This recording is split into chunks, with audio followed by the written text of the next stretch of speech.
Owners ने interference जहां जहां पे करी है, जैसे मैंने बोला, वहां वहां पे वो फ्रेंचाइजीज बर्बाद हुई हैं। अब अगर आज मुंबई इंडियंस ने गए हैं हार्दिक पांड्या के पास, बट आई थिंक ये बहुत बड़ा ब्लंडर किया है उन्होंने। मैंने पहले ही बोला था रोहित शर्मा को तो बाहर होना ही होना था, लेकिन मुंबई इंडियंस का ये गलती नहीं, ब्लंडर है। नितिन जैसे मेरे साथ बैठ के बोलता ना, बड़ा अच्छा हो गया, हम जीतेंगे टाइटल, 6 टाइटल लोडिंग। प्लेऑफ में भी नहीं जा रही मुंबई इंडियंस। वो तो मुझे भी आपको मैं कैमरा में देख के बता दूं, बहुत लोग मुझे कल से सुना रहे हैं कि तू रोहित शर्मा को हिट। फेयर एनालिसिस कर रहा हूं, बिल्कुल फेयर बात बोल रहा हूं। मुंबई इंडियंस इस साल प्लेऑफ में भी नहीं जा रही, प्लेऑफ में भी नहीं जा रही मुंबई इंडियंस। सीधी बात है। अपना फ्यूचर जो मैनेजमेंट ने सोचा हुआ था, जिसकी वजह से जो मुंबई इंडियंस जाना जाता है, जो फ्यूचर रेडी की बात कर रहे हैं ना, कि हमारा फ्यूचर के लिए हम रेडी होना चाहते हैं, महिला जयवर्धन ने बोला भाई वो तुम्हारी पूरी मैनेजमेंट ने पहले सोचा था किसके साथ? Cameron Green 17.5 crore, Tim David, Brevis अभी बेंच पे बैठा है, तुम्हें चाहिए था सिर्फ बॉलर। कप्तान तुम सूर्या को बना सकते थे, बुमराह को बना सकते थे, बट आई थिंक ये कॉल मैनेजमेंट के बियॉन्ड की कॉल है। ये एक पर्सनल कॉल ले ली, दिल पे लग गई बात अंबानी साहब के। आई थिंक सो कि भाई वो मेरा हीरा चला गया यहां से, हार्दिक पांड्या। उनकी ये समझ में नहीं आ रहा कि भाई वो हीरा आधे टाइम तो तिजोरी में ही रहता है, बाहर निकाल नहीं सकते किसी को दिखाने के लिए, इंजरी रहता है वो। इसीलिए मैनेजमेंट ने उसको पहले भी छोड़ दिया था कि इसका भरोसा नहीं है। उसने आउटस्टैंडिंग करा, उसने अर्न करा, बाय द वे जो उसने पैसा लिया है अभी, या जो भी उसने पोजीशन ली है, उसने अर्न करी है, उसकी बात करूंगा। लेकिन यहां पर जब उसके अंडर कोई खेलने के लिए तैयार ही नहीं, मतलब तैयार इन द सेंस लग ही रहा है, सूर्य कुमार यादव स्टोरी लगा रहे हैं हार्ट ब्रेक की, साउथ अफ्रीका में है कप्तान T20 में। सोच लो वो इंटरनेशनल क्रिकेट खेलने गया हुआ, वहां पे जाके उसके दिमाग में आईपीएल चल रहा है, वो हार्ट ब्रेक की स्टोरी लगा रहे बेचारे। बुमराह ने पहले स्टोरी लगा के डिलीट कर दी। भाई अगर तुम्हारा मतलब नहीं था कुछ भी, हार्दिक पांड्या के लिए नहीं था ये silence is sometimes the best answer. अगर ये हार्दिक के लिए नहीं था, आपने डिलीट क्यों करी? और टाइमिंग क्या थी? वो उसी टाइम डाली थी इन्होंने जब वो ट्रेड भी हुए थे उसके बाद। रोहित शर्मा आज तक एक स्टेटमेंट नहीं आया। रितिका ने चेन्नई का पोस्ट लाइक कर दिया, उस पे येलो हार्ट बना दिया रितिका जी ने। उनकी वाइफ ने चेन्नई आईपीएल में लिखा, जो रोहित को ट्रिब्यूट दिया, रितिका ने उसको ट्रिब्यूट दिया, उनके लिए एक्नॉलेज किया कि थैंक यू वेरी मच। बड़ी क्लासी मूव है चेन्नई के लिए। चेन्नई को रोहित को ट्रिब्यूट देना बड़ी क्लासी मूव है, राइट? यहां मैं बोल रहा हूं एक थोड़ा सा ना बिजनेसमैन वाली ईगो आ गई है मुंबई इंडियंस में कि नहीं ऐसा ही होगा, मैं मैनेजमेंट की बात नहीं, हमने बस सोच लिया हार्दिक वापस चाहिए हमें, दैट्स इट। नहीं बनता था आपके लिए, तो बिल्कुल ही नहीं बनता था, बिकॉज आप छोड़ चुके थे। एक बार छोड़ के लौट के वापस जाना ना, वो चीज ज्यादातर जिंदगी में सक्सेसफुल नहीं होती। इसीलिए मैं बोल रहा हूं मेरे हिसाब से, मैं आपको ये बता रहा हूं, मुंबई इंडियंस इस बार प्लेऑफ नहीं जा रही। अब आप आ जाओ, ये सारा आपको मैंने समझाया कि किस तरीके से हुआ। आप लोग से भी ये देखिए, हर्ट जितने फैंस हैं, मैं फिर से वही बोलूंगा, रोहित ने तो जाना था, लेकिन वो हार्दिक को वापस लाके एक तरीके से रोहित को नीचा दिखाना जो है ना, वो दिल पे लगी है। और रोहित भी इसको बेटर हैंडल कर सकते थे अगर वो इनके लिए पोस्ट कर देते, अगर वो पहले से बोल देते कि नहीं भाई अब ट्रांजिशन हो गया, टाइम हो गया। लेकिन वो भी भारत के कप्तान देख रहे हैं कि मुझे शायद कप्तानी मिल जाए। भाई यहां पर लोग नहीं छोड़ते क्रिकेट, बड़े से बड़े प्लेयरों को देख लिया, कोई नहीं छोड़ता भाई। MS धोनी अभी तक खेल रहे हैं, सचिन तेंदुलकर ने कब तक खेला? 40 साल के कब तक खेला उन्होंने? कोई भी प्लेयर निकाल लो भाई, आप कोई भी हिस्ट्री में प्लेयर निकाल लो, एक्स्ट्रा टाइम के बाद एक्स्ट्रा टाइम, जब तक हाथ नहीं जोड़ दिया ना लोगों ने कि भाई साहब बहुत हो गया है, रहम कर दो, अब जाओ, दैट्स इट, खत्म हो गया आपकी क्रिकेट, तब तक कोई नहीं छोड़ता। तो रोहित शर्मा क्यों छोड़ देंगे? और उनके लिए ये हो गया भाई अभी तो इतनी बढ़िया फॉर्म लगी हुई थी, अभी तो वर्ल्ड कप में इतना बढ़िया किया है, तो क्यों जाऊं? सो आई थिंक इसमें Mumbai Indians as a franchise उनकी भी गलतियां रही हैं, बट मैं ये आपको फैंस के पर्सपेक्टिव से बता रहा हूं। अब मैं मुंबई इंडियंस फ्रैंचाइज के पर्सपेक्टिव से भी और हार्दिक के पर्सपेक्टिव आएंगे, लेकिन पहले आपसे भी सुनना चाहता हूं, भाई रोहित शर्मा का एक तरीके से अपमान तो हो गया, और दैट्स व्हाई फैंस ने इतना पर्सनली भी लिया। देखो होता क्या ना सुशांत भाई, कि आपको चाहिए क्या? एक इंसान को अपने बुरे समय में चाहिए क्या? कि जो लोग मेरे करीबी हैं, जिन लोगों के लिए मैंने शायद बहुत कुछ किया है, वो लोग मेरा सपोर्ट दें। आपने इस पूरे समझाने वाले पॉइंट में एक बात बताई कि टाइमिंग, वो टाइमिंग गलत नहीं है, ये टाइमिंग ब्लंडर गलत है, ब्लंडर गलत। भाई अभी अभी आपका वो कप्तान सिर्फ आईपीएल का नहीं है, वो आपके इंटरनेशनल क्रिकेट का कप्तान है, इंडियन क्रिकेट टीम का कप्तान है। उसने वर्ल्ड कप में कहा था प्रेस कॉन्फ्रेंस में कि मेरा एक दिन गलत जाएगा ना, एक दिन गलत जाएगा, ये दुनिया में को समझेगी नहीं, दुनिया कहेगी सबसे बुरा कप्तान ही मैं हूं। उसने ये बात बोली। एक वीडियो अभी कुछ दिन पहले आया, रोहित शर्मा खुद बता रहे हैं कि हाँ भाई बहुत मुश्किल समय, बहुत मुश्किल परिस्थिति है। आईपीएल आपका हफ्ते के बाद तो शुरू नहीं है, आईपीएल आपका अभी 5 महीने तकरीबन पड़े, थोड़ी 3 महीने पड़े, 3 से 4 महीने अभी आईपीएल के शुरू होने में पड़े हैं। ये अनाउंसमेंट इंडिया को वर्ल्ड कप हारे हुए, फाइनल हारे हुए 1 महीना नहीं हुआ अभी, आपने तब ये अनाउंसमेंट की। टाइमिंग पूरी तरह से गलत। रोहित शर्मा इस पर अग्रीड थे या नहीं वो नहीं पता, लेकिन रोहित शर्मा की तरफ से एक स्टेटमेंट आना चाहिए था। लोग इसको कर्मा से भी रिलेट कर रहे हैं, लोग कह रहे हैं भाई कोहली की भी कप्तानी इस दिन पे गई थी, इसकी भी कप्तानी इस दिन पे गई, 15 पे गई है, सेम तारीख है। भाई विराट कोहली की कप्तानी गई नहीं थी, उसने छोड़ने का ऐलान किया था, उसने खुद पोस्ट डाली, आरसीबी के हैंडल पर वीडियो आया, सभी प्लेयर्स ने एक्नॉलेज किया, सब कुछ हुआ। और यहाँ पर तब तक आरसीबी का कप्तान रह सकता था अगर और अगर अभी जरूरत पड़ रही है ना तो विराट कप्तानी भी कर रहे हैं। ये सीजन आपने देखा, फैफ इंजर्ड हुआ, विराट ने कप्तानी की, टॉस पर भी आया विराट। और अगर रोहित के साथ ऐसा हो, आई एम नॉट श्योर कि रोहित आएंगे ऐसे कप्तानी करने के लिए। टाइमिंग बिल्कुल ही गलत की आपने यहाँ पर रोहित शर्मा के साथ। और अगर आपने उसको कप्तान अनाउंस करना है, सुशांत, पिछले लाइव में भी यही बात कर रहा था, 26 तारीख को ट्रेड होता है, 26 तारीख को रोहित शर्मा हार्दिक पांड्या मुंबई इंडियंस को ले लेता है, 12 तारीख तक रिटेंशन विंडो खुली थी, ट्रेड विंडो, 12 तारीख तक आपकी ट्रेड विंडो खुली थी, जब तक आप प्लेयर्स को ट्रेड कर सकते थे। आपने वो 12 तारीख भी निकलने दी कि कोई और टीम रोहित को ना अप्रोच कर ले कप्तानी करने के लिए। ट्रेड विंडो खत्म होने के 3 दिन के बाद अनाउंसमेंट और ऑक्शन से 3 दिन पहले अनाउंसमेंट, बिल्कुल उसके बीच में आपने समय अपना लिया। अगर ट्रेड विंडो खुले होते आप कर देते, रोहित को कहीं से ट्रेड आ सकता था, इसलिए आपने उसके बंद होने का इंतजार किया। एक बार चेक कर लीजिएगा ऑडियो। हाँ, आपने अपने ट्रेड विंडो के बंद होने का इंतजार किया, उसके बाद आपने अनाउंसमेंट की, और आप आईपीएल के ऑक्शन से पहले कर रहे हो ताकि दुनिया को पता चल जाए कि भाई हार्दिक हमारा कप्तान है, इस हिसाब से अपनी स्ट्रेटेजी बना लो। और आपने रोहित शर्मा को भी फंसा के रख दिया। ट्रेड विंडो खुली होती या फिर ऑक्शन के लिए रोहित शर्मा रजिस्टर कर सकते, ऑक्शन पे रोहित शर्मा आ जाते, आपने उसके पास कोई ऑप्शन नहीं छोड़ा, ना रोहित को जाने दिया, ना किसी टीम को कुछ करने का मौका दिया। आपने अनाउंस भी ऐसे समय पर किया जब रोहित को आपकी जरूरत थी, इमोशनल सपोर्ट चाहिए था।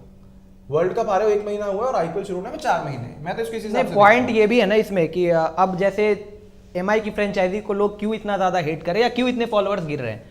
2008 से आईपीएल शुरुआत होता है, 2013 तक मुंबई इंडियंस की फ्रेंचाइजी को अगर आप देख लो, 2013 या उससे पहले कप्तानी तो बहुत लोगों ने की, सचिन ने करी, हरभजन ने करी, कईयों ने कप्तानी करी, सचिन ने एक बार फाइनल खिलाया। फिर उसके बाद आप देख लो 5 साल के टेन्योर में किसी ने नहीं, इनफैक्ट पॉन्टिंग ने भी कप्तानी कर ली, बड़े बड़े कप्तानों ने कप्तानी कर ली। टीम भी सॉलिड थी, ऐसा नहीं था कि टीम नहीं थी इनके पास, टीम इनके पास थी। 2009-2010 के बाद से ही बड़े बड़े प्लेयर्स रहे हैं मुंबई इंडियंस में, सनत जयसूर्या रहे हैं, तेंदुलकर रहे हैं, और भी बड़े बड़े नाम रहे हैं, लेकिन टाइटल नहीं जीत रहे थे। जब तक रोहित शर्मा ने कप्तानी नहीं संभाली थी तब तक मुंबई इंडियंस को इतना कोई पूछता भी नहीं था और ना ही कोई ब्रांड वैल्यू थी। ब्रांड वैल्यू बढ़नी शुरू हुई 2013 के बाद से, जैसे ही वो 5 मैच हारने के बाद से Rohit Sharma as a young captain, फिर वहां से जो उनका तकदीर बदल गया एक तरीके से रिकी पॉन्टिंग के बाद से, और उसके बाद से जो ट्रेंड सेट हो गया कि मुंबई इंडियंस हर दूसरे साल पे ऑड ईयर में जीत रही है, लगातार जीत रही है। 5 टाइटल जीत लिए 2013, 15, 17, 19, 20, वो भी बदल दिया कि ऑड ईयर में नहीं जीतती मुंबई, वो भी 2020 में ये जीत गए। इसीलिए इतना ज्यादा एडवर्स रिएक्शन आ रहा है फैंस का कि जिस कप्तान ने एक ऐसी फ्रेंचाइजी जिसको एक समय पर कोई इतना जानता नहीं था, कोई इतना कोई ब्रांड वैल्यू नहीं थी, पॉपुलैरिटीज वाइज भी आप देख लो, चेन्नई उस टाइम पे बहुत आगे था, आरसीबी भी बहुत आगे था, एमआई 2013 तक इतना कोई बहुत बड़ा नाम नहीं था, 2013 के बाद बना। क्यों बना? रोहित शर्मा की कप्तानी, फिर उसके बाद टीम को जिस तरीके से चलाया। ठीक है, टीम अच्छी थी, ऑन पेपर टीम पहले भी अच्छी रही है, ऐसा नहीं कि मुंबई इंडियंस की टीम खराब रही है कभी, लेकिन कप्तानी ने कहीं ना कहीं फर्क डाला वहां पे, और इसी वजह से लोगों को इतना बुरा लग रहा है कि जिस कप्तान ने इतना ज्यादा ट्रेंड सेट किया, आपने उसको एटलीस्ट एक, चलो आपको कप्तान बदलना था बदल देते, ट्रांजिशन ही करना था कर लेते। जैसे 2013 में रोहित शर्मा को कप्तानी मिली थी, आप वो काम भी कर सकते थे इस सीजन में आपको हार्दिक पांड्या को देना था, रोहित शर्मा ही स्टेटमेंट जारी कर देते, बीच सीजन में आप कर लेते, ये सारा काम करते, ज्यादा ये कुछ किसी को कोई प्रॉब्लम नहीं होता। रोहित का वो स्टेटमेंट होता। रोहित ने स्टेटमेंट क्यों नहीं दी?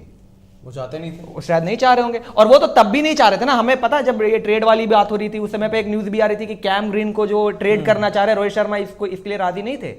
जो 17.5 करोड़ लेकर कैमरन ग्रीन को मुंबई इंडियंस ने अपनी टीम में शामिल किया, कैमरन ग्रीन ने 50 की एवरेज से रन बनाए, तो बनता नहीं था उनका रिलीज होना। और रोहित शर्मा भी इसके खिलाफ थे कि आप इस प्लेयर को अभी मत जाने दो। तो कहीं ना कहीं फ्रेंचाइजी और रोहित शर्मा के बीच में नहीं थी, वो एक तरीके से ऑन पेज नहीं थे, ऑन टर्म्स पर दोनों नहीं थे एक साथ। और हार्दिक पांड्या को लेकर आने के पीछे मतलब अगेंस्ट जाने का रीजन ही ये वो था। नहीं भी थे, मैं कह रहा हूँ रोहित शर्मा नहीं थे ऑन पे, मतलब वो उसके साथ सहमत नहीं थे, या तो वो छोड़ देते, बोलते भाई आप मेरे को रिलीज कर दो। अब रहे भी हैं टीम के अंदर, अग्रीड भी नहीं है, कोई कमेंट भी नहीं किया, कुछ पता तो चले, राइट। फ्रैंचाइज ने अब सुनने में आ रहा है कि बता दिया था कि हार्दिक पांड्या एज कैप्टन आ रहे हैं, एज कैप्टन आ रहे हैं और हम उन्हीं को आगे कैप्टन देख रहे हैं। तो वहां पे कम से कम उसको बेटर हैंडल रोहित शर्मा की तरफ से भी हो सकता था। अब रोहित ने नहीं उसमें कोई जवाब दिया, या ईगो पे लग गई बात, या जो मर्जी है। अगर आप देखें, अब देखिए इसमें दो कन्फ्लिक्टिंग न्यूज हैं। एक है कि रोहित शर्मा को बताया नहीं गया, जो शुरू में सारी स्टोरी चल रही थी, प्रो रोहित स्टोरीज हो रही है। अब एक है कि रोहित शर्मा को बता दिया गया, रोहित शर्मा को पता था, बिकॉज हार्दिक पांड्या तो ये मीटिंग्स तो एशिया कप से पहले से हो रही। हार्दिक तो तब से बोल रहा है कि भैया ठीक है, वो तो तब से चाह रहे थे कि आ जाओ, राइट। तो आई थिंक ना खुश होना एक बात है, लेकिन अगर फ्रैंचाइज बोल रही है, बिकॉज अल्टीमेटली वो ओनर है, आप उनके एक तरीके से एम्प्लॉई हैं, आपने एक तरीके से आपने उनको टैलेंट को हायर किया हुआ है खेलने के लिए, तो अल्टीमेट डिसीजन तो मुंबई इंडियंस का ही है ना, कौन कप्तान रहेगा नहीं रहेगा, कौन टीम में आएगा नहीं आएगा। तो अगर उन्होंने कन्वे कर दिया तो आपको भी बेटर हैंडल आप कर सकते थे उसको। अब इसमें सारी बात यही है कि भाई हार्दिक पांड्या के मद्देनजर आप सोच रहे हो कि मुंबई इंडियंस का बेस्ट मेरे साथ है, वो सोच रहे नहीं भाई हार्दिक के साथ है। मैनेजमेंट ने भी एक कॉल ली थी उसको पहले छोड़ने की, तो रोहित शर्मा भी सोच रहे होंगे भाई जब हमने पहले छोड़ दिया, आपको बता दिया, एक सीजन अगर वो जीत गया तो हम बुरे थोड़ी ना हो जाते हैं। इस साल भी हम प्लेऑफ खेले हैं, ठीक है, इस साल मुंबई को हराया किसने था प्लेऑफ में? जीटी नहीं हराया, जीटी नहीं हराया।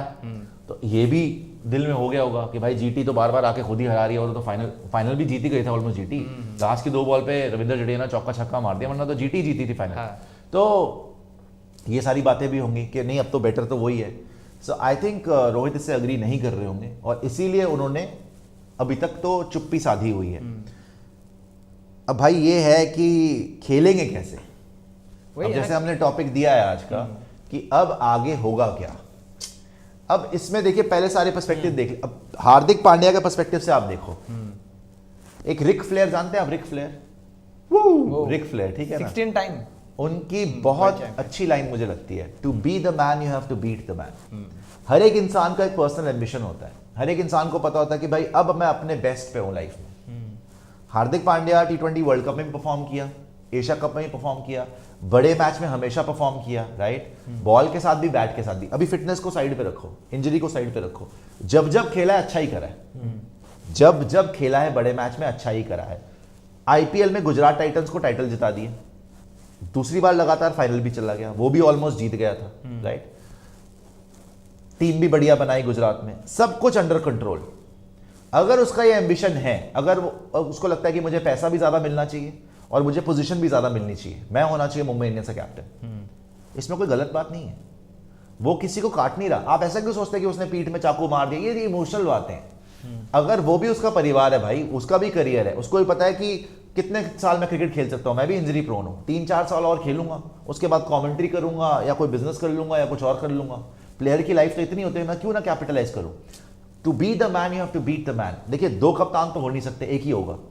अगर उसके दिल में उसको लगता है कि आज की डेट में रोहित की परफॉर्मेंस नहीं है और मैं बेटर ऑप्शन हूं, तो फैंस जितना मर्जी बोलते रहे कि ये है वो है, ऑर्गेनाइजेशन भी तो उसको देख रही है ना भाई। अगर आज कोई ऑर्गेनाइजेशन है, एक एम्प्लॉय है, कोई और वहां पे अप्लाई करता है और वो उसको रख लेते हैं, देख के भी इसका एक्सपीरियंस अभी के लिए ये बेटर है हमारे लिए, तो उसमें ऑर्गेनाइजेशन भी गलत नहीं है, उसमें प्लेयर भी गलत नहीं है। प्लेयर तो अपने लिए बेस्ट करना ही चाहेगा ना, इसमें विलन हो गया, धोखेबाज हो गया, ये तो कोई बात नहीं है ना यार। वो अपने लिए बेस्ट करना चाहता है लड़का, फ्रैंचाइज भी अपने लिए बेस्ट करना चाहती है, लेकिन फ्रैंचाइज की यहां पे सबसे बड़ी प्रॉब्लम ये है, क्या ये मैनेजमेंट की कॉल है या ये ओनर्स की कॉल है? बिकॉज जहां जहां आपने देखा है कि ओनर्स ने मदाखलत की है या उन्होंने बीच में जाके इंटरफेरेंस की है, वहां वहां वो फ्रैंचाइज बर्बाद ही हुई है। पंजाब आपका सामने एग्जांपल, हर बार चेंजिंग चॉपिंग, दिल्ली कैपिटल्स आपके पास एग्जांपल है, चेंजिंग चॉप पे ना सनराइजर्स हैदराबाद सबसे बड़ी अच्छे खासे थे, सनराइजर्स हैदराबाद हाँ। चेंजिंग चॉप पे डेविड वार्नर को निकालना, अपने लेगेसी प्लेयर को निकालना, बर्बाद कर दिया।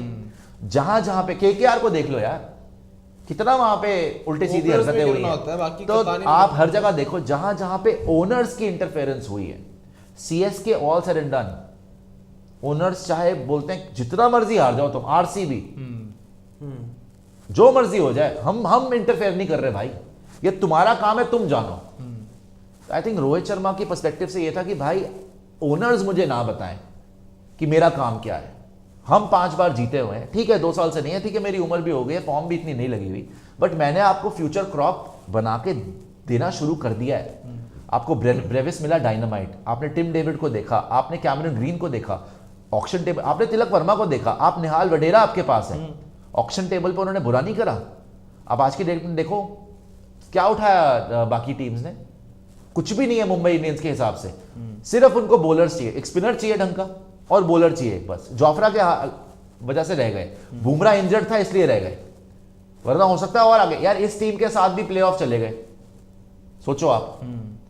तो कमी कोई नहीं है, बट थोड़ा सा टाइम लगता है, इम्पेशंस नहीं होती वहां पे, ठीक है ना। आपने तो देख लिया, अरे यार ये लड़का चला गया, ये तो बेटर था, बेटर नहीं है, उसकी किस्मत में जो है। आप कर गए पैनिक, उस बात से मेरे ख्याल से रोहित शर्मा भी खफा है और उनको लगता है कि ही डिजर्व बेटर। यार ये वर्ल्ड कप जिस तरीके से उन्होंने कप्तानी करी है वो तो सबके सामने है ना। ओडीआई वर्ल्ड कप था, मान लिया, T20 में परफॉर्मेंस नहीं है, मान लिया, लेकिन उतना तो रिस्पेक्ट देना चाहिए था, स्पेशली मुंबई इंडियंस को। सो आई थिंक ओनर्स ने इंटरफेरेंस जहां जहां पे करी है, जैसे मैंने बोला, वहां वहां पे वो फ्रेंचाइजीज बर्बाद हुई हैं। अब अगर आज की डेट में कोई हार्दिक के साथ लग ही नहीं रहा कि कंफर्टेबल है कि अच्छा जी तुम हमसे बेटर थे तो तुम वापस आ गए,